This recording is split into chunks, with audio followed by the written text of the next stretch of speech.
Hello friends, welcome to Ravan for you. ఈరోజు SSMB 29 మన రాజమౌళి గారు మహేష్ బాబు గారు కాంబినేషన్లో వచ్చేటటువంటి సినిమా ఏదైతే ఉందో దీని మీద మోస్ట్ హైప్ ఉంది, మోస్ట్ ఎక్స్పెక్టేషన్స్ కూడా చాలా మందికి ఉన్నాయి అనమాట. దానికి సంబంధించినటువంటి కుప్పలాది అప్డేట్స్ అయితే మీ ముందు పెట్టేటటువంటి ప్రయత్నం చేశా. అసలు ఈ సినిమా ఏంది, షూటింగ్ ఎప్పుడు స్టార్ట్ అయింది, ఎప్పుడు రిలీజ్ అయింది, మన రాజమౌళి గారు ఎందుకు సినిమా షూటింగ్ స్టార్ట్ చేయట్లేదు అనేటటువంటిది క్లారిటీగా క్లుప్తంగా ఈరోజు ఈ వీడియోలో మాట్లాడుకునేటటువంటి ప్రయత్నం చేద్దాం. మొట్టమొదటి ఏంటంటే ఇండియాసే కాదు వరల్డ్ మోస్ట్ ఎక్స్పెక్టేషన్స్ మూవీ ఏదైనా ఉందంటే అది ఖచ్చితంగా ఎస్ఎస్ఆర్ సినిమానే. ఒకసారి కట్అవుట్ చూడండి. ఇది చూసుకున్నట్లయితే ముఫాసాకి సంబంధించింది అనమాట.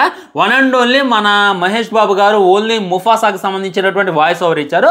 దానికోసమే 30-40 అడుగుల కట్అవుట్ అయితే పెట్టడం జరుగుతుంది. అది ఆయన ఫ్యాన్స్ రేంజ్. ఒక్కసారి ఇమాజిన్ చేసుకోండి, మన ఎస్ఎస్ఎంబి 29కి సంబంధించినటువంటి చిన్న అనౌన్స్మెంట్ ఇచ్చిన, చిన్న ఫస్ట్ లుక్ వచ్చిన, చిన్న టీజర్ వచ్చిన ఎలాంటి విధ్వంసం సృష్టిస్తుంది అనేటటువంటిది ఊహించుకుంటేనే భయంకరంగా ఉందన్నమాట. సినిమాకి పెట్టుబడి ఎంత పెట్టబోతున్నారు అనేటటువంటి క్లారిటీగా మాట్లాడుకోవాలంటే ఒకళ్ళేమో 800 కోట్లు అంటున్నారు, ఒకళ్ళేమో 1000 కోట్లు అంటున్నారు. కానీ సినిమాకి అక్షరాల పెట్టుబడి పెట్టబడిపోయేది ఆల్మోస్ట్ 1500 కోట్లు అనమాట. ఇది మామూలు కాదు. 1500 కోట్లు ఎందుకు పెడుతున్నారు, ఏం తీయబోతున్నారు రాజమౌళి గారు అనేటటువంటి డౌట్ వచ్చిందా? ఫస్ట్ పార్ట్ ఏదైతే ఉందో దీనికంట 750 కోట్లు పెడుతున్నారు. సెకండ్ పార్ట్ కోసం మళ్ళీ ఒక 750 కోట్లు పెడుతున్నారు. సో రెండు పార్ట్స్ కలిపి 1500 కోట్లు, ముందు 750 కోట్లు ఇన్వెస్ట్ చేసి ఒక పార్ట్ని అయితే దింపేటటువంటి ప్రయత్నం చేస్తున్నారు. ఆ తర్వాత సినిమా బేభత్సంగా క్లిక్ అయితే 750 కోట్లకు అవసరమైతే ఇంకో 250 కోట్లు, 350 కోట్లు యాడ్ చేసుకొని 1000 కోట్లతో పార్ట్ ఫ్రెష్గా దింపేటటువంటి ప్రయత్నం మన జక్కన్ అయితే చేస్తున్నారు అనమాట. సో సినిమా వరకు ఎక్కడ దాకా వచ్చింది, ఎందుకు మన రాజమౌళి గారు డ్యాన్స్లు వేస్తుంటారు. మొన్న చూసుకున్నట్లయితే సాంగ్ వేసింది అనమాట తన భార్య గారితో. చూసుకున్నట్లయితే నిన్న చూసుకున్నట్లయితే ఆయుధ పూజ సాంగ్ వేస్తుంటాడు. అసలు ఏం జరుగుతుంది, ప్రొడక్షన్ వాల్యూస్ అని సినిమాకు సంబంధించినటువంటి వర్క్ మీద తిరుగుతుందని చెప్పి మనమైతే అనుకుంటున్నాం. కానీ మన రాజమౌళి గారు చూసుకున్నట్లయితే ఎందుకు ఈ విధంగా డ్యాన్స్ వేస్తున్నాం అంటే ఆయన మ్యారేజ్ డ్యాన్స్ అనమాట. కీరవాణి గారి కొడుకు, కీరవాణి గారి చుట్టాలో తెలియదు, పెళ్ళి అయితే జరుగుతుంది. సో తన ఫ్యామిలీ ఫంక్షన్స్ అడవుల్లో ఈ విధంగా అయితే డ్యాన్స్ వేయడం జరుగుతుంది. అవి అయితే సోషల్ మీడియాలో వైరల్ అవుతున్నాయి. ఆయనకు తెలుసు ఎలా కంటెంట్ పెట్టాలి, ఏ టైంలో ఏం చేయాలని. అందుకే ఆయన అయితే ఇప్పుడైతే లైఫ్ ఎంజాయ్ చేస్తుండో మ్యాక్సిమం రిలాక్స్ అయ్యాక సినిమాకి సంబంధించినటువంటి గట్టి అప్డేట్ ఇచ్చేటటువంటి ప్రయత్నం చేస్తారు. ఇంకోటి ఏంటంటే సినిమా షూటింగ్ ఎప్పుడు స్టార్ట్ చేస్తారు అంటే ఖచ్చితంగా ఫెబ్రవరిలో అయితే స్టార్ట్ కాబోతుంది. జనవరిలో చూసుకున్నట్లయితే సినిమాకి సంబంధించినటువంటి పూజ అయితే కన్ఫర్మ్ అయిపోతుంది అనమాట. ఇప్పటిదాకా సినిమాకి సంబంధించిన కాస్ట్ అయితే వెతుకుతున్నారనమాట. మొట్టమొదటి ఏంటంటే మన గేమ్ చేంజర్ హీరోయిన్ అయితే కలిశారంట, తను ఓకే అన్నదని. ఆ తర్వాత ప్రియాంక చోప్రాని కలిశారంట, తనకైతే ఒక పెద్ద క్యారెక్టర్ ఇవ్వబోతున్నారు, తను కూడా ఓకే అన్నదని. అండ్ వేరే స్టేట్కో వేరే దేశానికి సంబంధించినటువంటి ఇంకో హాలీవుడ్ హీరోయిన్ కలిశారంట, తను కూడా ఓకే అన్నదంట. ఆ తర్వాత మార్వెల్ నుండి మెయిన్ ఒక సూపర్ హీరోస్ని తీసుకునేటటువంటి ప్రయత్నం చేస్తున్నారంట. మరి వాళ్ళు ఓకే అన్నారా లేదా, వాళ్ళ రెమ్యునరేషన్ చూసుకున్నట్లయితే టాప్లో ఉంటుంది. మరి వాళ్ళు ఏ విధంగా అడుగుతున్నారు అనేటటువంటి దానికైతే ఇంకా బయటకు అయితే రాలేదనమాట. అండ్ మహేష్ బాబు గారు చూసుకున్నట్లయితే గడ్డం పెంచుతుండో తగ్గిస్తుండో దీనికి సంబంధించి ఎస్ఎస్ఎంబి సినిమా కోసం అని చెప్పి చాలా మంది అంటున్నారు అనమాట. అలాంటిది ఏం లేదు. ఆయన ఎస్ఎస్ఎంబి సినిమా కోసం కష్టపడేది ఏదైనా ఉందంటే తన బాడీ అనమాట. ఎందుకంటే బల్క్ తయారవుతుండే మన మహేష్ బాబు గారు. ఒకప్పుడు మహేష్ బాబుని చూడండి, గుంటూరు కాలంలో బక్కగా నాజుగ్గా ఉండనమాట. ఇప్పుడు చూసుకున్నట్లయితే కొద్దిగా లావుగా తయారైండు. దీనికి గల కారణం ఏంటంటే ఖచ్చితంగా ఎస్ఎస్ఎంబి సినిమా కోసమే అనమాట. ఎందుకంటే మన రాజమౌళి గారి సినిమాలో హీరోస్ అందరూ కూడా ఇది ఉండాలన్నమాట. బైసెప్స్ అయినా, చెస్ట్ అయినా, బాడీ అయినా ఒక రేంజ్లో కనపడాలి. మిగతాదంతా కూడా ఆయన గ్రాఫిక్స్లో మేనేజ్ చేస్తారు. కానీ మంచి కాన్ రావాలని చెప్పి ఆయన బాడీ మీద అయితే వర్కౌట్ చేయడం జరుగుతుంది. రాజమౌళి గారు ఏం గడ్డం పెంచడం లేదు, రాజమౌళి గారు ఏం జుట్టు పెంచడం లేదు. ఆయన ఏదో స్టైలిష్ కోసం పెంచిండు, ఆయన ఏదో వైరల్ కావాలని పెంచింది అనమాట. కానీ ఒక హీరో గడ్డం గురించి, ఒక హీరో జుట్టు గురించి ఎంత చర్చ జరుగుతుందంటే ఇక అర్థం చేసుకోండి. సో ఇప్పుడు మనం చూసేటటువంటి లుక్స్ అయ్యి కూడా ఈ సినిమా కోసం కాదు అని చెప్పి గుర్తుపెట్టుకోండి. ఇంకోటి ఏంటంటే సినిమాకి సంబంధించి మన మ్యూజిక్ డైరెక్టర్ కీరవాణి గారే ఫిక్స్ అయ్యారు, దీంట్లో అయితే లోట్లేదు. కానీ హాలీవుడ్ నుండి మోస్ట్ ఇక ఎక్స్పీరియన్స్ ఉన్నటువంటి టెక్నీషియన్లే.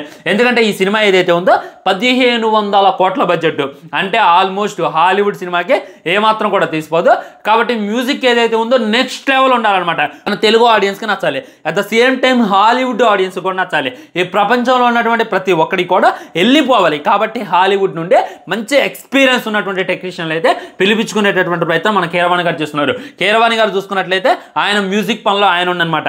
మన రాజమౌళి గారు తండ్రి ఎవరైతే ఉన్నాడో ఆయన చూసుకున్నట్లయితే స్టోరీ రాసేటటువంటి ఇదిలో ఉన్నంత ఈ స్టోరీ ఏదైతే ఉందో నెక్స్ట్ లెవెల్ ఉండబోతుంది.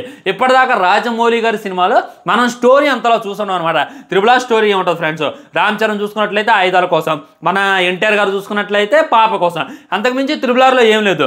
కానీ ఇందులో అయితే చాలా గొప్పగా స్టోరీని మనకి కన్వే చేసేటటువంటి ప్రయత్నం మన వాని తండ్రి అయితే చేస్తున్నట్ట. ఆయన కూడా స్టోరీ మీద చాలా కాన్సన్ట్రేషన్ చేసిందంట. అండ్ మన రాజమౌళి గారు చాలాసార్లు చూసా ఆయన జూకు వెళ్ళడం అనమాట. జూకు వెళ్ళి మంచి కట్అవుట్ ఉన్నటువంటి మంచి లుక్ ఉన్నటువంటి ఒక సింహం కోసం వెతుకుతున్నట్ట. మంచి లుక్ ఉన్నటువంటి ఒక మంచి లయన్ కోసం, మంచి సింహం కోసం అయితే వెతుకుతుండు. ఎందుకు వెతుకుతుండు అని అంటే ఇప్పుడు గ్రాఫిక్స్లో సింహాన్ని డిజైన్ చేస్తారు, గ్రాఫిక్స్లో పులిని దింపుతారు కాదంటలా. కానీ నాకు ఈ విధమైనటువంటి సింహం కావాలి, ఈ సింహం ఏ లుక్లో ఉందో, ఈ సింహం ఎంత బాగుందో, ఇలాంటి సింహాన్ని నా సినిమాలో చూపించాలి అనేటటువంటి దానికోసం ఇది వెతుకుతుండో. అంటే ఈ సినిమాలో ఖచ్చితంగా మహేష్ బాబు గారికి లయన్కి ఒక పెద్ద ఫైట్ పెట్టేటటువంటి ప్రయత్నం చేస్తుండో. అది రీసెంట్ సింహాలు కాదు, మనం పురాతన కాలంలో 100 years బ్యాక్ మన డైనోసార్స్ కాలంలో చూసుకున్నట్లయితే ఒక రకమైనటువంటి లయన్ ఉండేది. ఆ లయన్ చూసుకున్నట్లయితే పెద్ద పెద్ద పళ్ళు వేసుకొని పెద్ద బాడీ వేసుకొని ఉండేది. అండ్ స్కార్పియన్ ఏదో సినిమా ఉంటుంది అనమాట. ఆ సినిమాలో చూసుకున్నట్లయితే ఆ పులిని చంపి పులి చర్మం మీద వేసుకుంటారు కదా, ఈ రేంజ్లో సింహాన్ని దింపేటటువంటి ప్రయత్నం అయితే చేస్తున్నట్ట.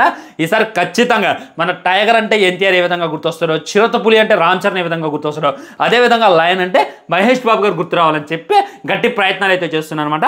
సరే సినిమా స్టోరీలోనే ఏమై ఉంటుంది అని అంటే ఒక వ్యక్తి ఉంటాడు. ఆ వ్యక్తి ఏం చేస్తారంటే తనకి దేశం మొత్తం తిరగడం అంటే చాలా ఇష్టం, అడ్వెంచర్ చేయడమైనా, ఈ దేశం నుండి ఆ దేశంకి వెళ్ళడమైనా తనకు చాలా అంటే చాలా లైక్, చాలా అంటే చాలా లేవు. తను అలా తిరుగుతున్నటువంటి ప్రయత్నంలో తనకైతే ఒక ప్రాబ్లం ఎదురైతే ఆ ప్రాబ్లంనే తను ఎలా సాల్వ్ చేసుకుంటూ, అసలు తన దేశం మొత్తం తిరగడానికి కూడా ఒక పెద్ద కారణం ఉంది, ఎందుకు తిరుగుతుండో ఇదంతా కూడా మనమైతే సినిమాలో చూడాలన్నమాట. ఖచ్చితంగా ఈ సినిమా ఏదైతే ఉందో ఇండియన్ జాన్స్కి సంబంధించింది, అంటే ఒక పెద్ద అడ్వెంచర్కి సంబంధించిందని చెప్పి రాజమౌళి గారు చాలాసార్లు తెలియజేసిన అనమాట. సో మన మహేష్ బాబు గారిని ఒక టార్జాన్లో చూపించవచ్చు, ఒక అడవి మనిషిలో చూపించవచ్చు, లేదా ఒక పెద్ద గ్యాంగ్స్టర్లో చూపించవచ్చు, లేదా ఒక ఇండియన్ జాన్స్ అంటే లైక్ ఒక అడ్వెంచర్ చేసేటటువంటి మ్యాన్ లాగా చూపించవచ్చు. ఒక్క మొక్కలో చెప్పాలంటే మీరు మ్యాన్ వర్సెస్ వైల్డ్ చూస్తారు కదా షో, అది బేర్ గిల్స్ది, తను ఏ రేంజ్లో ఉంటుందో అలా అయితే మన మహేష్ బాబుని చూపించేటటువంటి ప్రయత్నం చేస్తుండో. అంటే ఇప్పటిదాకా ప్రపంచ చరిత్రలోనే కనీ విని ఎరగనటువంటి ఒక అద్భుతమైనటువంటి స్టోరీతో, ఒక అద్భుతమైనటువంటి క్యారెక్టరైజేషన్తో మన ముందు పెట్టేటటువంటి ప్రయత్నం రాజమౌళి గారు అయితే చేస్తున్నారంట. అండ్ ఇంకొన్ని వర్గాలు ఏమని తెలియజేస్తున్నాయంటే ఇది ఖచ్చితంగా రామాయణాన్ని ఇన్స్పైర్ తీసుకొని తీసేటటువంటి సినిమా అని చెప్పి కూడా చాలా మూవీ టీమ్స్ అయితే తెలియజేస్తున్నాయి అనమాట. దీనికి గల కారణం ఏంటంటే మన రాజమౌళి గారు ఖచ్చితంగా రామాయణ రిఫరెన్స్ ప్రతి సినిమాలో పెడతాడు. అప్పుడు ఎప్పుడో వచ్చినటువంటి బాహుబలి దగ్గర నుండి మొన్న వచ్చినటువంటి త్రిబుల్ ఆర్ దాకా రామాయణం మహాభారతం రిఫరెన్స్ లేదే ఆయనతో సినిమా తీయడు. కానీ ఈ సినిమాలో ఎక్కువగా రామాయణాన్ని ఇన్వాల్వ్ చేసి వాళ్ళ మైథాలజీ టచ్ ఇచ్చి ఇంకో లెవెల్ తీసేటటువంటి ప్రయత్నం మన జక్కన చేస్తున్నాం అని చెప్పి బయటగట్టి వార్తలు. సో ఈ విధంగా ఇంకా చాలా అంటే చాలా ఉంటాయంట. అండ్ సాంగ్స్ కూడా వేరే లెవెల్ ఉంటాయంట. హీరోయిన్ ఎవరు అనేటటువంటిది క్లారిటీ రాలేదు.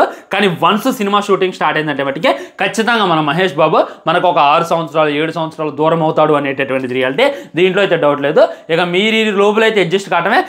మీరు ఇంకా డౌట్ రావట్లేదు అనమాట. ఇప్పుడు మన ప్రభాస్ చూసుకున్నట్లయితే ఈ రెబల్కి మరియు బాహుబలి గ్యాప్లో మిర్చి సినిమా తీసిండు. మరి మహేష్ బాబు ఎందుకు తీయట్లేదు అని అంటే ఒప్పుకోవటంలా, ఓన్లీ నువ్వు ఈ సినిమా కోసమే టైం కేటాయించాలి, ఖచ్చితంగా త్వరగానే షూటింగ్ స్టార్ట్ చేస్తామని చెప్పి మన జక్కన చెప్పడం వల్ల మన మహేష్ బాబు గారు వేరే సినిమా కూడా ఒప్పుకోవట్లేదు అనేటటువంటిది రియాలిటీ. ఇది ఈ అప్డేట్స్ మొత్తం కూడా. ఇంకా చాలా అప్డేట్స్ అయితే వచ్చాయి. అది వచ్చిన తర్వాత డెఫినెట్లీ ఇంకో వీడియో చేసేటటువంటి ప్రయత్నం చేస్తాం, మాట్లాడుకుందాం తప్పకుండా. ఉంటాం మరి. బాయ్. ఛానల్ని సబ్స్క్రైబ్ చేయండి, లైక్ చేయండి, షేర్ చేయండి. ఇవన్నీ మాత్రం జై